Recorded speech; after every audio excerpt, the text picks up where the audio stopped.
आज आपण बनवणार आहोत चमचमीत कुरकुरीत असे बोंबील फ्राय। माझ्या रेसिपीनुसार तुम्ही पण घरी करून बघा, तुम्हाला नक्की आवडेल आणि एकदा नक्की ट्राय करा। बोंबील फ्राय करण्यासाठी मी बोंबील पहिले धुवून त्याला पाट्याखाली झाकून ठेवलेलं, त्यातलं पाणी सगळं निघून जाईल। आणि त्या बोंबीलला आता आपल्याला मसाला लावून घ्यायचा आहे। इथे मी फिश मसाला टाकलाय,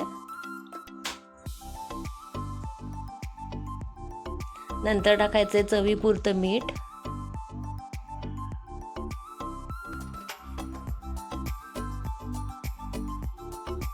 आणि थोडा लिंबू पिळून घ्यायचा आहे।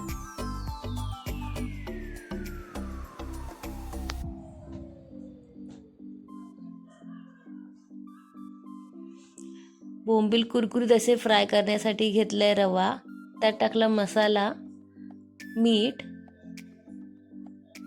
आणि थोडं तांदळाचं पीठ, आणि हे सर्व व्यवस्थित मिक्स करून घ्यायचं आहे। आणि बोंबीलला हा रवा दोन्ही साईडनी व्यवस्थित लावून बोंबील फ्राय करायला ठेवायचे आहेत। मंद असं गॅसवरती हे बोंबील दोन्ही साईडनी कुरकुरीत असे फ्राय करून घ्यायचे आहेत।